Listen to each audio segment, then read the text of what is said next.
শুনুন, এই ছেলে, তোমার বাপ তোমার বোনকে দিয়ে জাতিকে পাপী করে তোমার বাপ যেন তাহাজ্জুদ পড়ে জান্নাত কিনতে না চাই বলে গেলাম তোমাকে। আর তোমার বোনকে বলে গেলাম, তোমার বোনের সাথে আমার অনেক কথা আছে, তোমার সাথে কথা আছে। তুমি এক পায়ে হলে দাঁড়িয়ে থাকো, এক একটা বাক্যকে তুমি মনে করবে 1 কোটি টাকা মূল্য, তাহলে তুমি আজকে কথা মূল্যায়ন করতে পারবে। আবারও বলে যাচ্ছি, তোমার বোন জাতিকে পাপী করে নিজেকে যেন শিক্ষিতা মনে না করে। এই ছেলে, তোমার বোন জাতিকে পাপী করে যেন নিজেকে শিক্ষিতা মনে না করে। ও শিক্ষিতা নয়, ও বন্য, ও বর্বর, ও অসভ্য, ও অশিক্ষিতা। তোমার বোনকে যদি আমি বন্য অশিক্ষিতা প্রমাণ করতে না পারি, আমি জাতির সামনে বক্তব্য দেব না। তোমাকে বক্তব্যের সূচনাতে আর একটা কথা বলে যাচ্ছি, শোনো। আবু হুরায়রা রাদিয়াল্লাহু তাআলা আনহু বলেন, সিনফানে মিন উম্মতি ফিন্নার, আমার উম্মতের 2 শ্রেণীর মানুষ জাহান্নামে যাবে, লাম আরাহুমা, আমি তাদের দেখিনি। আবার শোনো সম্মানিত মুরব্বী, একটু দেখুন, আল্লাহ নবী বলছেন আমার 2 শ্রেণীর মানুষ জাহান্নামে যাবে, আমি তাদের দেখিনি। আমার উম্মতের 2 শ্রেণীর মানুষ জাহান্নামে যাবে, আমি তাদের দেখিনি। আমার উম্মতের 2 শ্রেণীর মানুষ জাহান্নামে যাবে, আমি তাদের দেখিনি। তার 1 শ্রেণীর মানুষ তুমি, আর 1 শ্রেণীর মানুষ তোমার বোন। তোমার বাপকে প্রথমে নাকচ করেছি, প্রথমে বলেছি 3 শ্রেণীর মানুষ জান্নাতে যাবে না, মনে আছে কি? 3 শ্রেণীর মানুষ জান্নাতে যাবে না, তার মধ্যে তোমার বাপ আছে। এবার তোমাকে নাকচ করছি, তারপরে তোমার বোনকে নাকচ করার পরে আলোচনা করব।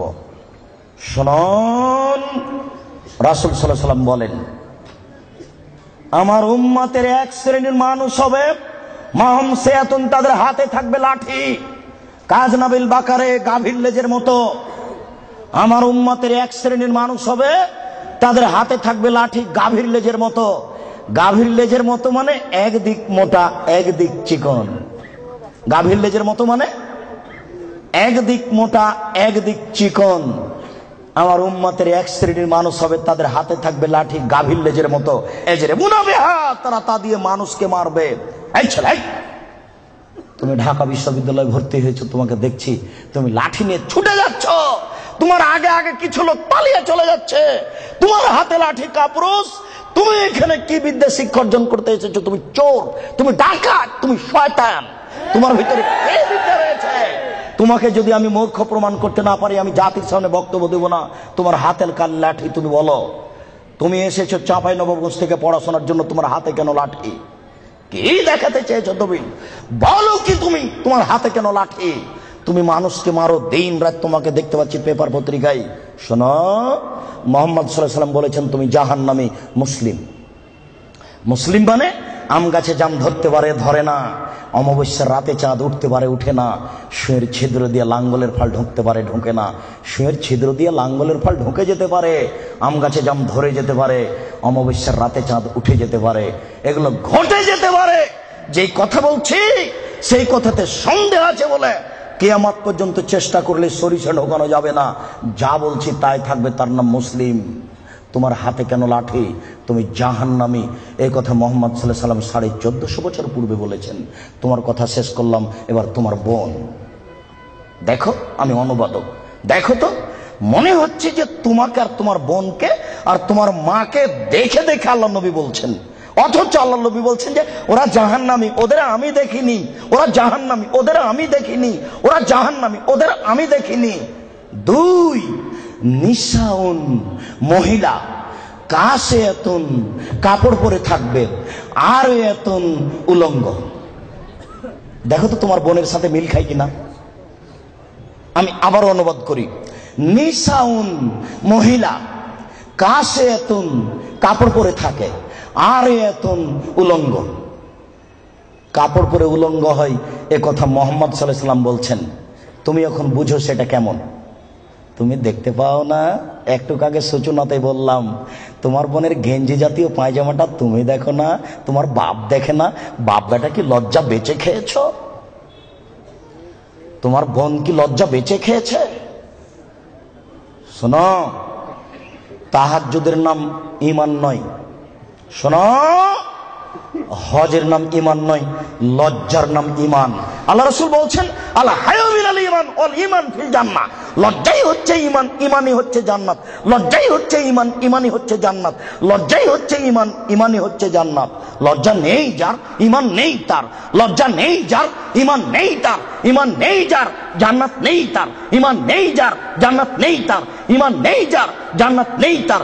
লজ্জা নেই যার, ঈমান নেই তার। আমি অনুবাদক। 1450 বছর পূর্বে মুহাম্মদ সাল্লাল্লাহু আলাইহি ওয়াসাল্লাম কথা বলেছেন, এই ছেলে তুমি তো তাফসির মাহফিল দিন রাত শুনে শুনে, আর ওই কণ্ঠ শুনে কি যে বলছে হুজুর, খালি বলে চলে যাচ্ছে কণ্ঠ সুরে, কেউ কিছু বুঝতে পারি না। 3 ঘন্টা তাফসির করার পরে হুজুর বলছেন যে এই আয়াতের তাফসির করতে আরো 2 দিন লাগবে। তারপরে বাড়ি যাওয়ার সময় সবাই বলছে বাপের বেটা আছে, বলতে পারে, বললো কি বললো জি, সেই তো কি যে বললো। আমি কিন্তু রাজশাহী চাঁপাইনবাবগঞ্জের মানুষ, আমার দন্তা তালে বসা, তালে বসা, তালে বসা। কাজে আপনি খুব ভদ্রতা বজায় রেখে একটু 19-20 হলেও আপনি বুঝার চেষ্টা করবেন। তবে আমি প্রাণপণে চেষ্টা করছি আপনাকে বোঝানোর জন্য। আমি আপনার কিছু না কিছু উপকার করবই করবো ইনশাআল্লাহ। ইচ্ছা করলেই সময় বের করা যায় না, আপনি কথাকে মূল্যায়ন করুন। এই ছেলে, কথা শেষ করছি অংশে, তুমি শোনো।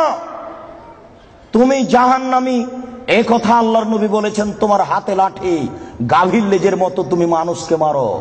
তোমার বোন জাহান্নামী।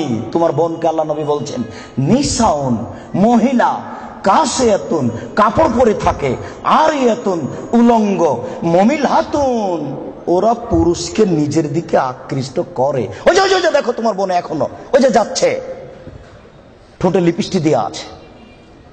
ওকে বলো যে তোমার নাম কি? ও বলে নাকি যে আমার নাম অলকা, আমার বাপের নাম গৌতম গুপ্ত, বলে নাকি? ওকে হিন্দুর মেয়ে, তোমার বাপ কি জবাব দিবে?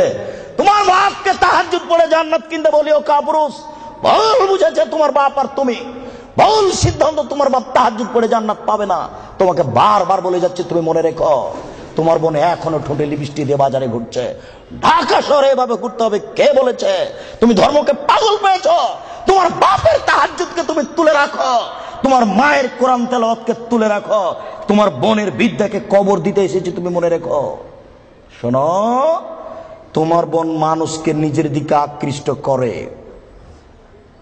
মাইলাতুন, সে নিজেও পুরুষের দিকে আকৃষ্ট হয়। বাড়িতে ছিল, ভালোই ছিল, বাজারে বের হয়েছে বিকাল 3টেই, রাত 9টায় যাবে। হাঁটার সময় কেন জানি কেমন কেমন করে, কেন জানি আনছান আনছান করে।